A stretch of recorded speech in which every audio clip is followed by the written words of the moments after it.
घटनाचक्र में आपका बहुत बहुत स्वागत है। सबसे पहले आज का एजेंडा।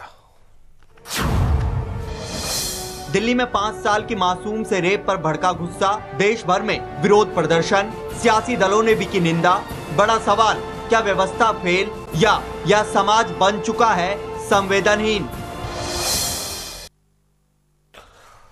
सवाल व्यवस्था फेल या समाज बन चुका है संवेदन शून्य, संवेदनहीन जिसे कहते हैं आप।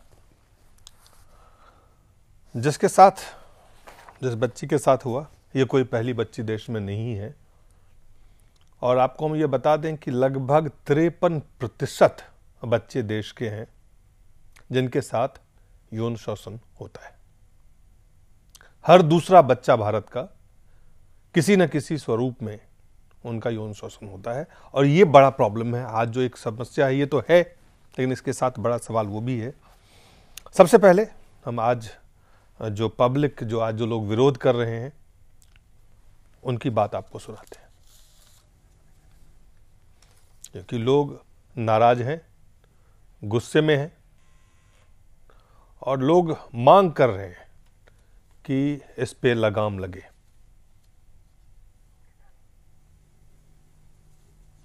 तुरंत फांसी होनी चाहिए, इतने देर नहीं लगानी चाहिए हमारे सरकार को। पुलिस से अगर कुछ नहीं करा जाता तो जनता के हवाले कर दें। अगर सरकार काम नहीं करती है तो हमारे पब्लिक काम करेगी। इसकी जिम्मेदारी चलाई जाए इस बलात्कारी को। हमारे सरकार सुन रहे हो तो कान खोल के सुने। अगर एक पार्वती धरती माता अगर उछल गई तो धरती को उलट देगी। ये सुनो, सरकार सुने। हम लोग कोई नेता नहीं है, कोई आम जनता है। हम किसी पार्टी से नहीं। गुस्सा का इजहार करते हुए महिला, आप खुद देख सकते हैं कि किस तरह से गुस्सा में वो बोल रही हैं और उनकी आवाज़ किस तरह से है। लेकिन जो वो कहना चाहती है शायद आप सब सुन पा रहे हो, जो हमारे टेलीविज़न पे को देख रहे हैं, जो लोग सुन सकते हैं वो।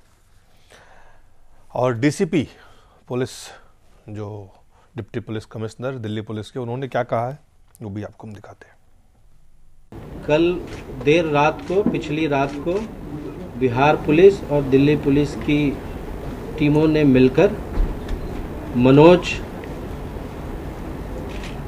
सन ऑफ बिंदेश्वर शाह को उसके ससुराल गांव चिकनौता जिला मुजफ्फरपुर से गिरफ्तार किया।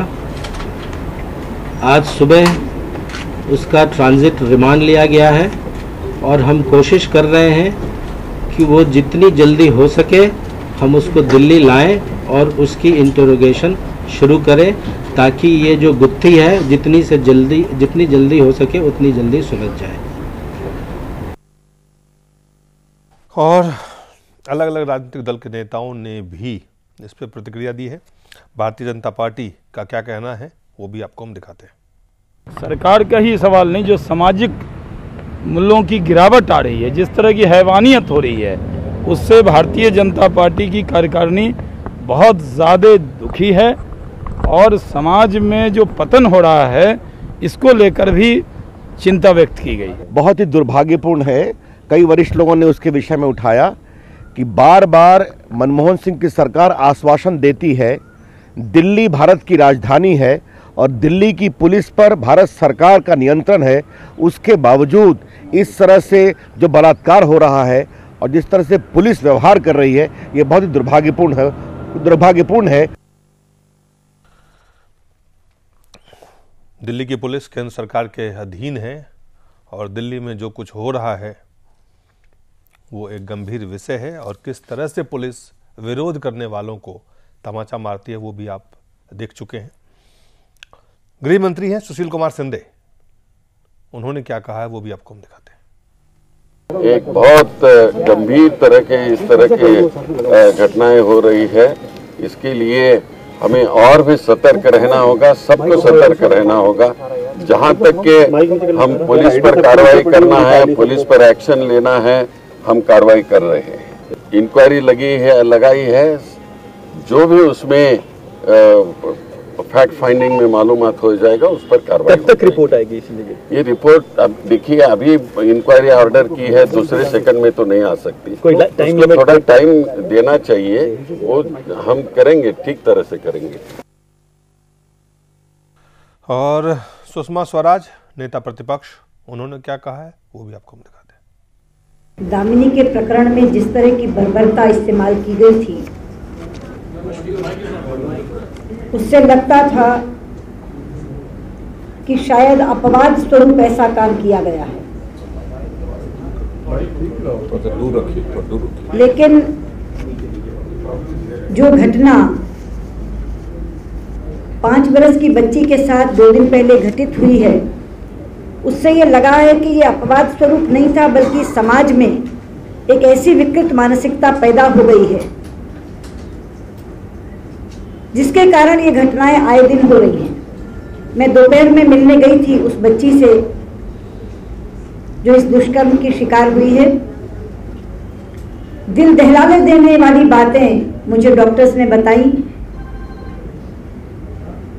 केवल उसके साथ बलात्कार नहीं किया गया, बल्कि उसके शरीर में 3 बड़ी मोमबत्तियां और एक तेल की शीशी उसके शरीर से कल दयानंद अस्पताल के लोगों ने निकाली थी, लेकिन यहां आकर के उसका पुनः ऑपरेशन करना पड़ा। बच्ची की वैसे हालत स्थिर है, लेकिन डॉक्टर्स ने कहा कि अगर जिएगी तो पता नहीं कितनी और सर्जरीज अभी इसकी करनी पड़ेगी। लेकिन उससे भी ज्यादा शॉकिंग बात उन्होंने मुझे बताई कि मैडम ये अकेली लड़की नहीं है, बराबर के कमरे में चलिए 5 बरस की एक और बच्ची बलात्कार की ही शिकार इसी कैंपस में लावारिस पड़ी मिली थी। हम उसका भी इलाज कर रहे हैं। और जब मैं उस बच्ची को मिलने के लिए गई, वो सो रही थी, तो वहां की नर्सेस ने बताया कि जब ये होश में आती है तो सिर्फ इतना कहती है कि मेरे पिता रिक्शा चलाते हैं। माँ को याद करती है, पर साथ ही कहती है मुझे घर नहीं जाना, मैं घर जाना नहीं चाहती। उसके माता पिता के बारे में अभी तक कुछ पता नहीं चल सका है। वो लावारिस बच्ची बलात्कार की शिकार, वहां पर उसका इलाज हो रहा है। वो भी बच्ची बचेगी कि नहीं बचेगी, क्योंकि इन दोनों बच्चियों की सर्जरी हुई है। और उन्हीं डॉक्टर्स ने कहा कि अभी 3 दिन पहले हमने एक लड़के को डिस्चार्ज किया है 5 बरस के, जो सोडोमी का शिकार हुआ। अब 3 घटनाएं एक साथ 1 सप्ताह के अंदर अंदर ऐसी घटी हैं जिनका इलाज एम्स में हो रहा है। अभी आते हुए मैंने देखा कि मध्य प्रदेश में 5 बरस की एक बच्ची दरिंदगी की शिकार हुई है। इसका मतलब समाज में मानसिकता इतनी विकृत हो गई है, ऐसी मानसिक बीमारी आ गई है, एक सिक मेंटालिटी पैदा हो गई है कि जो कानून हमने बनाया है, मेरा ये मानना है कि वो कानून भी अब उसके लिए कमजोर पड़ गया है। ऐसे लोगों को अगर फांसी की सजा नहीं दी जाएगी तो समाज में से ये विकृति समाप्त नहीं होगी। और इसीलिए आज हमने मांग भी की है कि उस कानून को और सख्त बनाया जाए, और कम से कम जो बच्चों के साथ इस तरह से बलात्कार किया जाता है, और जो जहां बर्बरता बलात्कार के साथ, वैसे तो अपने आप में निर्दयता है, क्रूरती है, लेकिन और ये आप नेता प्रतिपक्ष सुषमा स्वराज जो बात कह रही थी कि किस तरह से समाज में विकृति आई है। लाल कृष्ण आडवाणी वरिष्ठ नेता है भाजपा के, उन्होंने क्या कहा? In Delhi, the capital city, the government sits idly by as an unspeakable crimes of the most heinous kind get repeated with sickening frequency. When we ask, will this be ended? और मनीष तिवारी हैं, सूचना प्रसारण मंत्री हैं सरकार के, भारत सरकार के, उन्होंने क्या कहा है वो भी आपको हम दिखाते हैं। दिल्ली में जो वारदात हुई है वो अत्यंत ही दुखद है, निंदनीय है, और प्रधानमंत्री जी ने भी बहुत ही कठोर शब्दों में अपनी प्रतिक्रिया दी है। सवाल ये है कि सरकार ने अपनी तरफ से जो बलात्कार विरोधी कानून है उनको मजबूत और सुदृढ़ किया है, पर उसके साथ साथ ये भी जरूरत है कि जो पुलिस रिफॉर्म्स की प्रक्रिया है और प्रकाश सिंह जी का एक केस है सुप्रीम कोर्ट में जिसमें उन्होंने आदेश दिए थे और क्योंकि ये प्रदेश सरकारों के अधिकार क्षेत्र में भी पड़ता है, केंद्र सरकार को और राज्य सरकार को समन्वय बनाकर जो पुलिस रिफॉर्म्स हैं या पुलिस सुधार हैं उसके ऊपर काम करने की जरूरत है। और साथ साथ एक बहुत बड़ी आवश्यकता इस बात की भी है कि जो पुरुष समाज है वो अपनी मानसिकता बदले, क्योंकि इसमें एक बहुत बड़ी और अहम भूमिका सामाजिक स्तर पर भी हम सबको निभानी है। और मुझे लगता है सबसे बड़ी भूमिका सामाजिक स्तर पे ही वहीं पे जरूरत है कि समाज जिस तरह का होता है उसी तरह की पुलिस, उसी तरह की व्यवस्था और तमाम चीजें हम वैसा ही पाते हैं जिस तरह का हम समाज है। हरिकेश जी, आपसे जानना चाहेंगे कि ये जाहिर है जो गुस्सा है लोगों का बड़ा स्वाभाविक सा गुस्सा है और दिल्ली में चूंकि इससे पहले जिस तरह की 16 दिसंबर की जो घटना थी, जिस निर्ममता से, जिस तरह दरिंदगी से वो घटना को अंजाम दिया और जिस तरह से लोगों में गुस्सा फूटा और ये बड़ा स्वाभाविक सा दिल्ली में था कि चीज़ों पे कुछ लगाम लगेंगी। लेकिन जब इस खास करके केस के बारे में लड़की के माता पिता पुलिस के पास जाते हैं, पुलिस का व्यवहार किस तरह से होता है, जब लोग विरोध करते हैं तब पुलिस का व्यवहार कैसे होता है, और शायद यही कारण है कि आज मीडिया और देश भर में इस घटना के खिलाफ विरोध हो रहा है। तो एक पक्ष तो इसका है कि सरकारी रवैया या व्यवस्था में जो लोग चला रहे हैं व्यवस्था को, उसकी सोच और उसके काम करने के तौर तरीके, एक बड़ा सवाल ये है। दूसरा बड़ा सवाल जो तमाम लोग कह रहे हैं कि सामाजिक विकृतियां, मूल्यों में कमी, वो एक पक्ष है। तो कौन सा पहलू, कहाँ से ये आप देख रहे हैं, इसका क्या, किस तरह की बातें आ रही है आपके मन में? देखिए, निश्चित रूप से दो पक्ष हैं जिनकी बात आपने किया।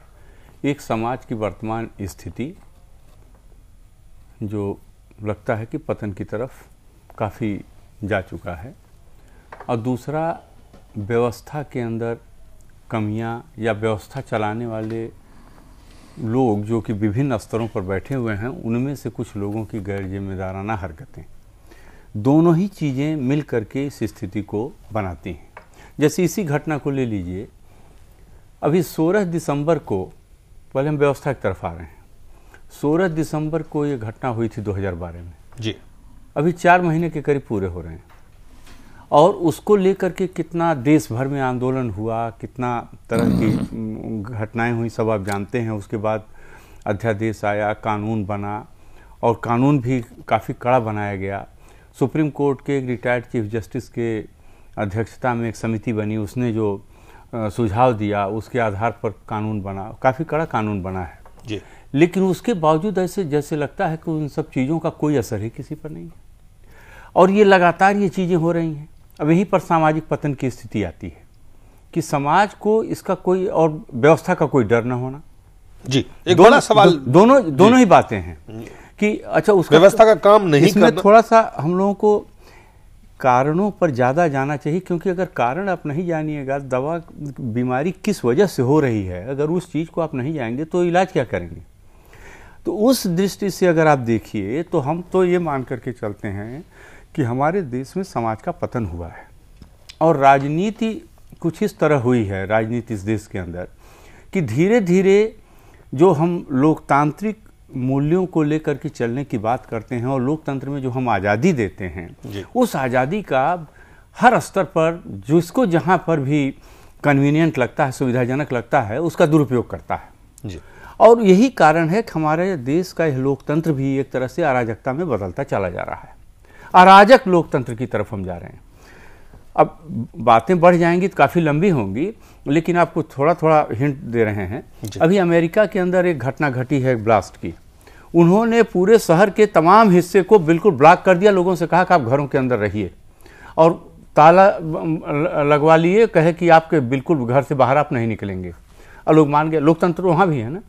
अगर भारत के अंदर वही चीज़ कहीं पर एक मोहल्ले में कर दिया जाए तो देश भर के तमाम संविधान विशेषज्ञ और दुनिया भर के तमाम तरह के लोग और मीडिया और कुछ नेता और तमाम मतलब हर वर्ग से फंडामेंटल राइट का वायलेशन हो रहा है, ह्यूमन राइट का वायलेशन हो रहा है, ऐसा क्यों हुआ और कैसे लोग जाएंगे और निकलेंगे, सबको कैसे रोक दिया, ये सब यहाँ पर होगा। जबकि ये लोकतंत्र बहुत अपरिपक्व है, अभी परिपक्व होते हुए भी अपरिपक्व है, क्योंकि इसमें मर्यादाएं काफ़ी टूटी हैं, बहुत भंग हुई हैं और आज भी हो रही हैं भंग। समाज का पतन हुआ है, उसके भी कारण हैं। एक तो हमारी शिक्षा व्यवस्था में मॉरल एजुकेशन की बहुत कमी हो गई है। पहले हम लोग भी पढ़ते थे, तमाम महापुरुषों के जीवन और चरित्र के बारे में बहुत सारी चीज़ें पढ़ाई जाती थी। उन सब चीज़ों का विकसित होते हुए मस्तिष्क पर प्रभाव पड़ता है। जो दिमाग आपका डेवलप होता है बच्चों का, उस पर असर पड़ता है अच्छी चीज़ों का, और बुरी चीज़ों का भी असर पड़ता है। आज शिक्षा से बहुत सारी चीज़ें पुरानी निकाली गई हैं और उसके पीछे एक बड़े भद्दे कारण, अब उसका भी अगर मैं आपको देखिए, अगर धार्मिक दृष्टि से आप उसे कहीं कम्युनल वाली बात करें तो हमारा कहना यह है कि कोई भी धर्म का ऐसा ग्रंथ नहीं है जिसके अंदर अच्छी बातें मनुष्य को किस तरह का आचरण करना चाहिए न लिखा हो। हम कुरान से भी आपको बता सकते हैं, बाइबल से बता सकते हैं, गीता से बता सकते हैं, बहुत सारी चीज़ों से बता सकते हैं, लेकिन उसका विस्तार में जाने की जरूरत नहीं है। अगर आप कहीं कोई चीज़ पढ़ा रहे हैं बच्चों को तो सब में से कुछ चीज़ें पढ़ाइए, उनमें सब में अच्छी बातें लिखी हुई हैं। और ये धर्म तो रहेंगे, धर्म के मानने वाले लोग रहेंगे, ये कहीं नहीं जा रहा है। तो उस चीज़ को इस आधार पर कि कहीं कोई एक चीज़ आप बताएंगे तो दूसरा धर्म वाला कहेगा कि हमारा ये है इसलिए कुछ भी मत बताओ, ये तो गलत बात है।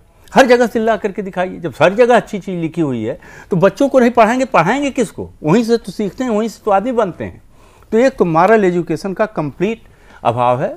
और जो शिक्षा की 3 संस्थाएं हैं, सबसे पहला संस्था है परिवार, दूसरी संस्था है समाज और तीसरा संस्था है आपकी स्कूल कॉलेज यूनिवर्सिटीज वगैरह। तीनों में इतनी विकृतियां पैदा हो गई हैं कि विकसित होते हुए मस्तिष्क पर तीनों में जो व्याप्त परिस्थितियां हैं उसका बहुत खराब असर पड़ रहा है। अब बच्चे जहां नैतिक और शुद्ध आचरण वाले बनने चाहिए वैसे बन ही नहीं पा रहे हैं। एक तो बहुत सारे लोगों को शिक्षा भी अभी भी नहीं मिल पा रही है सही तरीके से। शिक्षा में बहुत सारी प्रॉब्लम्स हैं, ड्रॉप आउट कितने हो जाते हैं, क्या क्या वो सब अलग चीज़ें हैं। लेकिन मैं कह रहा हूँ कि हमारी पढ़ाई जो पढ़ाई भी जा रही है वो भी तो सही नहीं है, उसका भी तो असर सही तरीके से नहीं पड़ रहा है। फिर कानून बहुत कमज़ोर हैं। आखिर इस तरह की घटनाओं के लिए आप चले जाइए दुनिया के तमाम और देशों में, देखिए सऊदी अरबिया में आप देखिए क्या होता है। ऐसी घटनाओं के लिए 4 महीने के बाद आज तक आपका जुडिशल कोई फैसला ही नहीं आया, जबकि फास्ट ट्रैक कोर्ट और ये वो सब बना। कोई एक केस में तो अभी अखबारों में मैंने पढ़ा था कि कोई एक वकील लगातार अपीयर ही नहीं हो रहे हैं, एक कल्प्रिट का वकील अपीयर ही नहीं हो रहा, उस पर जज ने कुछ सख्त टिप्पणी भी की है। तो इतने दिन तक आप सारे मामले को चला रहे हैं जिसके फैसला नहीं होता। अभी सऊदी अरबिया में इस तरह के नियम हैं कि इस तरह की घटना करने वाले पर हम तो समझते हैं भारत में जरूर लागू होना चाहिए। इनको गाड़ करके पत्थर से मारा जाता है और उसको दिखाना चाहिए सारे देश और दुनिया को। जब तक आप इस तरह के कोई कड़े कानून नहीं बनाए, कड़ा कानून तो आपने बनाया पार्लियामेंट में भी, उसका कोई असर पड़ा? कभी भी नहीं पड़ेगा। मेरा व्यक्तिगत विचार है कि कानून उस तरह के बनने चाहिए। कुछ ऐसे मामले होते हैं बिल्कुल उसमें ऐसे बनने चाहिए, और नहीं आप बनाएंगे तो आप इसको कभी नहीं रोक पाएंगे। ये सब चीज़ें ऐसी चलती रहेंगी।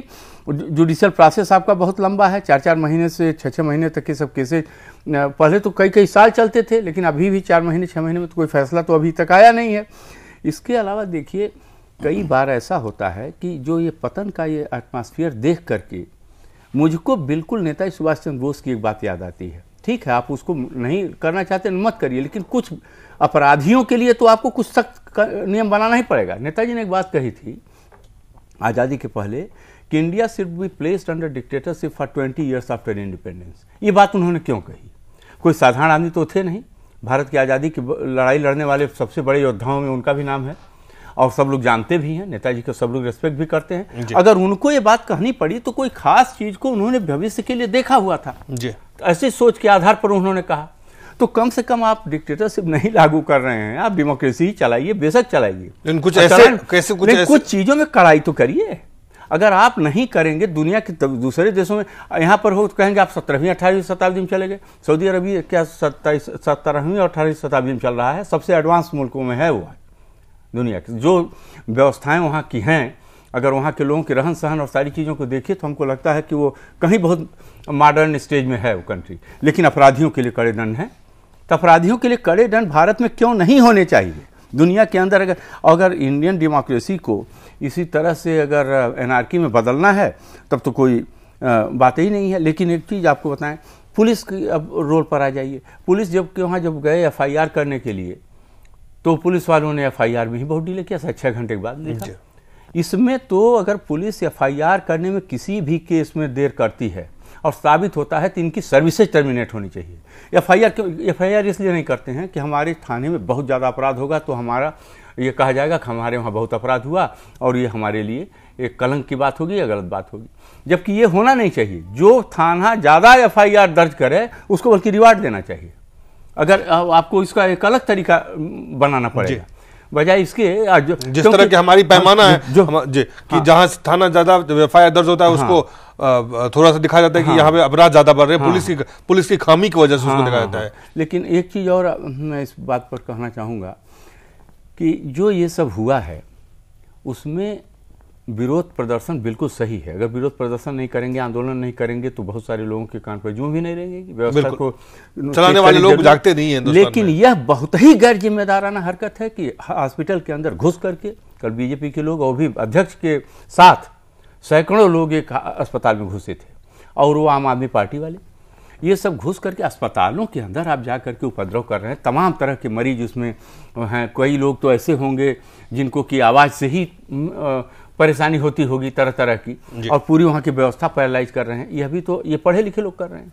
ये कौन सी, वो भी इसी को लोकतंत्र का दुरुपयोग करते हैं। अरे बाहर करिए आप प्रदर्शन, जाइए होम मिनिस्टर के वहाँ कीजिए, प्रधानमंत्री के वहाँ कीजिए और जहाँ करना वहाँ कीजिए, लेकिन अस्पताल में प्रदर्शन का क्या मतलब है, क्यों किया जा रहा है?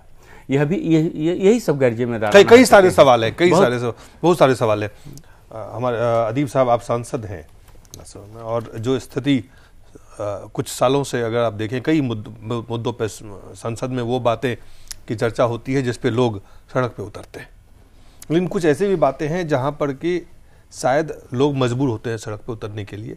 लेकिन उससे भी बड़ा सवाल जो आज की जो घटना है उसमें दो बड़े सवाल है। एक है व्यवस्था का डर हटना या व्यवस्था का असफल होना, व्यवस्था का फेल होना इसको कह सकते हैं, क्योंकि पुलिस आपकी काम नहीं करती है और एक के बाद एक घटनाएं हो रही है। और ऐसा नहीं कि इस बीच में रेप की घटनाएं नहीं हुई, बलात्कार की घटनाएं नहीं हुई है या दिल्ली में अपराध महिलाओं के प्रति कम हुआ है, ऐसी बात नहीं है। 181 जो है आपराधिक मामले, जो क्राइम अगेंस्ट वुमेन जिसे कहते हैं, उसके मामले दर्ज किए गए हैं 3 महीनों में। 706 थे जो आंकड़े दिल्ली पुलिस के आंकड़े हैं। अगर इसको देखें 2011 में 572 थे, 2012 में 706 थे और महज 45 दिन में 181 मामले दर्ज हुए। तो उस हिसाब से देखें तो उसमें इजाफा हुआ है, उसमें कमी नहीं हुई है। चलिए उसको ये भी माना जाए कि पुलिस ने उसमें रिपोर्टिंग बेहतर की है, ये भी माना जा सकता है। लेकिन सवाल है कि समस्या है कहाँ पे?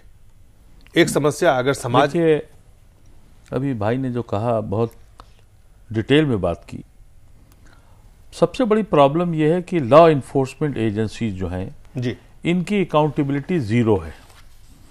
इनसे कोई पूछता नहीं जी। जब चाहे FIR लॉन्च करें, जब चाहे न करें, जिसको चाहे करें। इनको सस्पेंड या टर्मिनेट नहीं, इनको जेल भेजना चाहिए। ये जो तरीक़ेकार हुआ है जो बच्चियों के साथ, ये वहशी हो गया है मुल्क। उसकी बुनियादी बात जो आपने कही, हमारी तालीम में कहीं कमी रह गई है। हम उस मुल्क के लोग थे जहां गांव की लड़की हमारी बहन और मां होती थी, छोड़ दीजिए दूसरे को, हमारे गांव की है तो हमारी बहन थी वो। बिल्कुल। आज उस समाज में हम सड़क चलती हुई लड़कियों और बच्चियों को वहशियों की निगाह से देखते हैं। उसकी वजह यह है कि हमारी तालीम में खराबी हो गई है। इंसान, तालीम का मतलब क्या होता है? तालीम का मतलब होता है तालीम और तरबियत, तब इंसान बनता है। अगर तरबियत खत्म हो गई तो वहशी बनता है। हमारे यहाँ इस्लाम में कहा जाता है कि फरिश्तों के पास सबसे ज्यादा इल्म है, और मालूम है उन फरिश्तों में सबसे बड़ा फरिश्ता कौन था? शैतान, इबलीस। उसके पास सबसे बड़ा इल्म था। वो इल्म हासिल कर रहे हैं हम जो शैतान का इल्म है। जो फरिश्तों का इल्म है वो इल्म हमने नहीं हासिल किया। हमने 65 साल में सिर्फ और सिर्फ रेस, दौड़, पैसा कमाने का जुनून, और ये मीडिया में जो ये सब तमाशा हो रहा है, ये भी अफसोसनाक है, जिस पे कहा गया कि आज उसमें भी सियासत हो रही है, कि वो सियासत अस्पताल में मरीजों को तंग करके मीडिया में अपनी फोटो छिपा के सबको बैठना चाहिए। मुझे पार्लियामेंट में रह के घिन आ रही है कि मैं बेबस महसूस करता हूँ। बिल्कुल ठीक है। जहाँ की बच्चियाँ, इस उम्र की बच्चियाँ महफूज ना हो, वहाँ हम अभी भी सियासत करें। हम ये समझते हैं जब तक अकाउंटेबिलिटी नहीं होगी, और अकाउंटेबिलिटी का एक ही तरीका है, हार्ड कोर करना पड़ेगा जैसा आपने कहा। इसका मतलब ये नहीं कि हम डेमोक्रेसी में नहीं जाना चाहते। मुजरिम है तो सज़ा फौरन दी जाए। सज़ा देने के लिए जिन वकील साहब ने सपोर्ट नहीं किया, तारीख ली, उनकी वकालतनामा उनसे वापस ले लेना चाहिए। एक 10 बार आप करके देखिए, सारे वकील दुरुस्त हो जाएंगे। इम्प्लीमेंटेशन में हम जंग लग गया है, और उसकी सिर्फ वजह यह है कि हमसे कोई क्या पूछेगा। हमारे थाने पर रिपोर्ट होगी, बेमतलब हमको सपोर्ट करना पड़ेगा। एक छोटी सी मिसाल आपको दे दूं, 2008 में मेरा एक पर्स चोरी हो गया था, मैंने कंप्लेंट की थी। फिर वो आदमी ने पर्स मेरा वापस भेज दिया, कैश निकाल लिया और मेरा कार्ड और पार्लियामेंट का कार्ड भेज दिया। मैंने लिख के भेज दिया कि साहब ये हो गया। आज से 3 दिन पहले कोर्ट से मेरे पास आया कि आपका 2008 का एक मुकदमा था, कोर्ट में आइए। अब आप बताइए, 6 साल के बाद वो हमसे पूछा जा रहा। एक एमपी का पर्स चोरी हुआ था, जेब कटी थी, 6 साल के बाद उस एमपी से 6 साल के बाद कहा जा रहा कि साहब क्या हुआ था कि बताइए। मैं तो शक्ल में नहीं बता सकता कौन आदमी ले गया था। जब ऐसी व्यवस्था हो जाए, पता ही नहीं, व्यवस्था का सवाल है, सवाल व्यवस्था का। छोटा सा ब्रेक लेते हैं, ब्रेक के बाद जल्द वापस लौटते हैं। अदीब साहब, हम ऊपर जाके जी सारे पॉलिटिकल लोगों को, सोशल रिफॉर्मिस्ट को, सबको बैठना चाहिए कि कहाँ हम बहक गए हैं। कहीं ना कहीं सब कुछ बदल गया है, आज अटकाव है, हर जगह बदल गया है। ये जो हरकत सुनी है, कल से टीवी पे देखा है, आप यकीन करें 16 दिसंबर की उस सानिया ने मुझे इतनी तकलीफ नहीं पहुंचाई थी जो इसने मुझे कल टीवी पे देख के। मैंने कहा कि ये इंसानों का मुल्क नहीं रह गया, ये उस तारीख का मुल्क नहीं रह गया जहां हमारी इतनी, यानी मुझे याद है कि मैं बचपन में गांव में रहता था, मैंने अपने गांव की औरतों की शक्लें नहीं देखी थी। इतने लंबे घूंघट होते थे कि ये पता ही नहीं था कि ये बूढ़ा हो गई हैं, जवान हैं, कुछ हैं, लेकिन ताल्लुक था। आज तो साहब ये हो गया कि किसी की आबरू, किसी की इज्जत, कुछ नहीं बाकी बची। एक छोटा सा ब्रेक के बाद जल्द वापस लौटते हैं अदीब साहब।